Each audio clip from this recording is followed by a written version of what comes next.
donne des outils pour que cette discipline soit identifiée, acceptée et surtout suivie?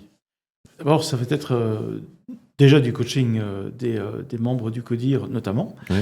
et du dirigeant aussi, s'il le souhaite, hein, pour qu'on remette en place effectivement ces logiques de discipline et qu'on puisse reprendre les projets importants et voir comment on les met en place, comment on obtient du feedback, comment on fait de la mesure, où sont les KPIs, etc.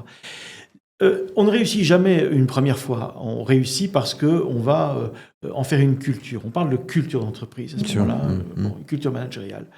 Et donc, il faut être certain de pouvoir entraîner, depuis le dirigeant jusqu'au middle management, entraîner toutes ces équipes pour qu'elles puissent effectivement battre la mesure comme il faut et puis que les choses avancent correctement.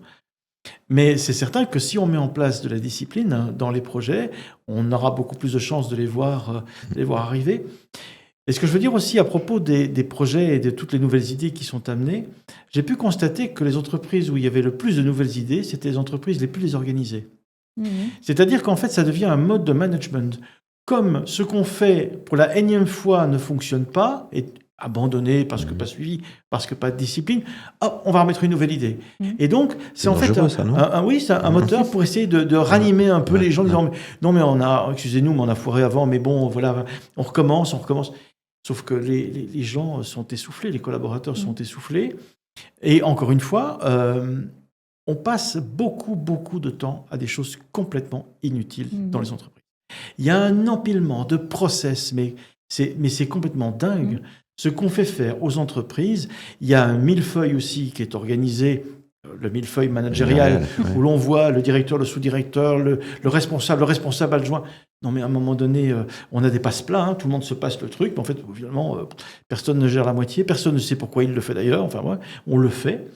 Et donc, on en arrive en fait à avoir cette espèce de routine, un travail qui devient un travail routinier, mais il n'y a plus de connexion à l'essentiel. Il n'y a plus de connexion réellement à l'objectif qui est poursuivi. Et donc, comme on n'obtient pas de résultat, finalement, on s'essouffle, tout le monde s'essouffle. C'est là où il faut un regard extérieur, des gens comme vous, qui avaient la liberté de dire. Si on nous la laisse. En tout cas, j'imagine que moi, si je travaille avec des gens comme vous, c'est aussi pour que vous veniez me dire ce que j'ai pas envie d'entendre. Ah bon Ok. Pour la petite histoire, je me souviens d'une entreprise, d'une PME, c'est correct, 500 personnes, où quand j'explique aux dirigeants ce qu'on va faire dans son entreprise, ce qu'on pourrait faire dans son entreprise, il m'a regardé, il m'a dit... J'ai bien peur de ce que vous allez m'annoncer. C'est bien, c'est que tu avais été très... Donc, je ne sais pas si tu vois, l'entretien s'est arrêté là, parce que moi aussi j'ai eu peur. Donc, on s'est arrêté là, quoi. Il faut savoir que le courage de regarder les choses en face et d'y aller, c'est pas spécialement monnaie courante, tu vois. D'accord. Pas si évident que ça. Les entreprises aussi fonctionnent et elles se laissent bercer aujourd'hui par pas mal d'illusions, tout en sachant que les choses vont pas bien. Il suffit de regarder les résultats. Quand tu vois un EBIT qui se traîne à 2% ou à 3%, tu te dis, il y a un souci, parce que tu sais que ta capacité d'investissement est réduite. Bon. Et donc, qu'est-ce que tu fais, quoi ? Mais le courage de réagir, ça veut dire de se poser les vraies questions, de se dire, par exemple, dans mon comité de direction, je sens qu'il y a un problème, je sens que le ruissellement ne se fait pas correctement, je sens que finalement les choses ne se mettent pas en place. Mais est-ce que je vais agir ? Est-ce que je vais faire l'assessment ? Est-ce que je veux voir ? Est-ce que je veux benchmarker les équipes ? Est-ce que je veux voir ce qu'il en est ? Et c'est là où tu sais si tu as affaire à un leader de niveau 5. Parce que même un leader de niveau 4 déjà. Les trois quarts, le problème c'est qu'ils ne sont même pas leaders de niveau 4, donc c'est plutôt embêtant. Oui, parce que d'admettre déjà le fait que tu dois regarder ce qui se passe, c'est quand même, c'est pas spécialement évident. Bien sûr.